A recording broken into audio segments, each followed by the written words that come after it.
Welcome to the syllabus and course overview.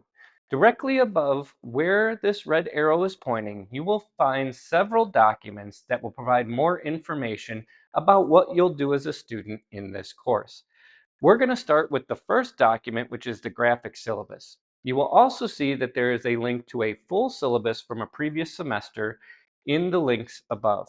The graphic syllabus is sort of a one-page highlighter of everything about this course. It has my information at the top, and then looking at each section, it has the major outcomes of what we're going to learn about in this course. It has information about the course format. It's online and available 24 hours a day. It's an accelerated 8-week-long course. There's no additional cost because I made all the resources and provide them free to you. And most importantly for this video, there are weekly due dates. You'll want to make note of this because it's going to be on a quiz that you see in just a little bit. For weeks 1 through 7, the due date is 11:59 p.m. Sunday each of those weeks. But for week 8, for the semester project, the due date is 11:59 p.m. on Wednesday. Again, very important for a quiz you'll be taking in just a little bit. In the graphic syllabus, there's also a schedule of the modules that we will do for each week of the course. Each module has graded assignments that represent the top 3 in the grading breakdown: lessons, quizzes, and case studies. The semester project is also given here with its percentage as its own separate thing. Going into each of the graded assignments for this class, we'll start here with the lessons. When you go into the lesson for a module, you will get this starting page. You will take your mouse and click on the play icon, which will begin the lesson. On the title page, you will follow the audio or text on each slide to go through the lesson. Each lesson has accompanying skeletal notes that you can complete in one of two ways. They can be done on a computer as fillable PDFs where you type the missing words, or you can print and handwrite the missing words into the skeletal PDF. What you will see is that all the text in the slide is represented on the skeletal notes, and you will take the missing words that are found in the slide and put them into your skeletal notes. This will be your best tool to prepare for the quizzes in this class. Each lesson also has questions as knowledge checks embedded within it. You will get a question, select an answer. If you're incorrect, you will go to a slide that will give you a hint or information to go back, find the correct answer, and then continue through the lesson. Remember that the lessons are graded. They're designed so you can start and stop them as many times as you needed. When you go back into a lesson and click play, it will take you right to where you left off. Say you only get in a few slides your first time going through the lesson early in the week. That's perfectly fine. If you go to the grade book, you may see it says something like 40%. Don't worry. Before the due date, you come back, you work your way through the lesson, that percentage goes up. To ensure that you get 100% on the lesson, the last slide of every lesson has an envelope icon that you will click, which will generate an email to me. You will write the name of the lesson as the subject, then tell me that you've completed the lesson, provide the code, which is on the last slide and blurred out here, for each lesson, and your name and class information from Canvas. This will ensure you get 100% on the lesson for the module. Each module also has a quiz. Quizzes contain 10 multiple choice questions about information that you learned in the lesson and wrote down into your skeletal notes. The quizzes have no time limit. They are also designed so you can start, stop, and come back to them as many times as you need, and you have unlimited attempts before the due date. You should be able to go through the quiz and earn 100%.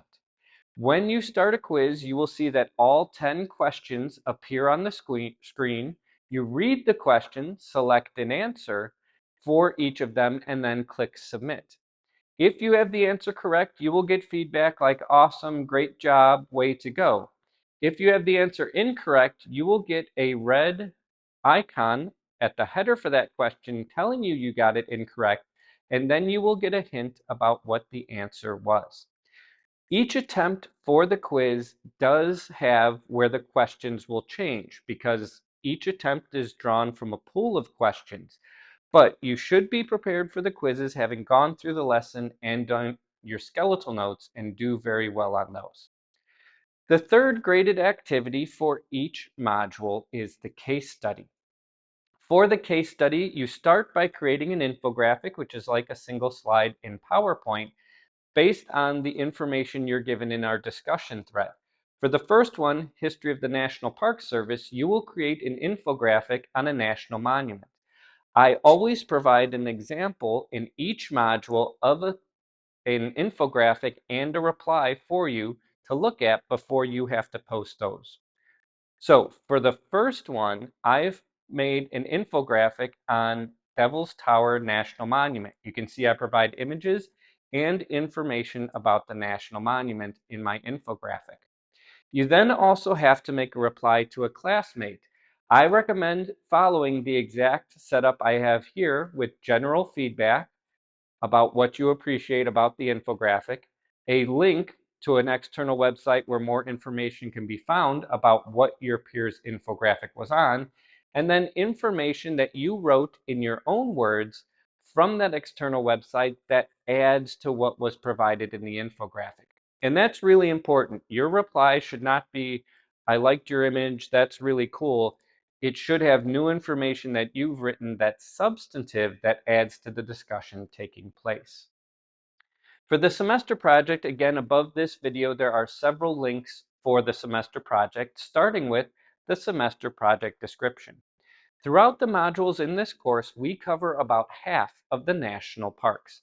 The other half appear in a list in the project description. What you will do is you will pick 3 of the parks that appear in the list and send an email to me saying you would like one of those 3 for your semester project. I will then reply confirming if one of those was available for your semester project, because only one student can do each park from the list. For the semester project, there's also templates and completed examples in the links above.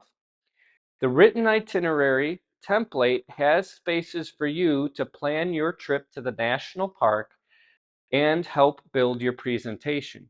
You will see that I provide a completed example for the written itinerary that you can go through and see the types of things you should be collecting for information to build your presentation.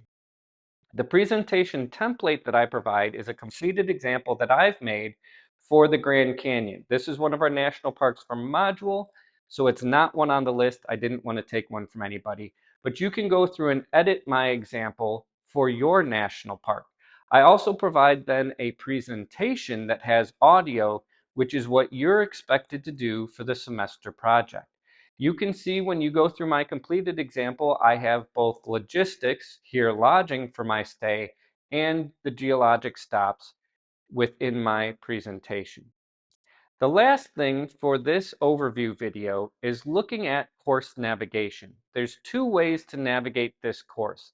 The first is on the course homepage. You can go to modules and click it, and it will take you to the modules page. The great thing is that there are green check marks that will tell you if you've completed something within a module, so you can see where you are and what you have to work on. The one exception to this is the lessons. When you start a lesson, it generates a green check mark. So when you go into the modules area, if you see a green check mark for a lesson, that does not necessarily mean you've completed it. You've only completed a lesson and earned 100% when you've emailed me with the information that we went over previously in this video. The second way to navigate this course is through, again, the welcome and home page. Below the video, it has due this week that has links to each module. When you click that, it will take you to the lesson for the module to work through. If you've already completed that, you can click next in the bottom corner. For each page, when you're working on either a lesson, a case study, or a quiz, there will be a next button in the bottom right corner. You may have to scroll down and see it, just like when this video ends in a few seconds. Below where I am, again, you may have to scroll down, there is a next button to continue.